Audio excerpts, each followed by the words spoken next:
Déjà, les Chinois, qu'ils arrêtent de polluer, puis après on verra quoi. Merci Jean-Michel, sociologue.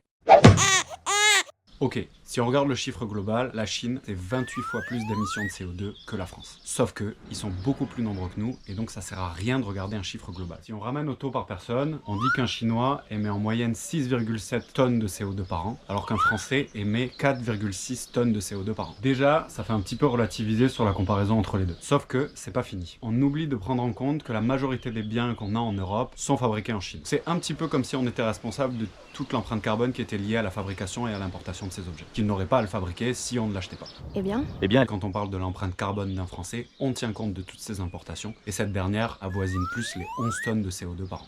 Il s'agirait de grandir. Il s'agirait de grandir.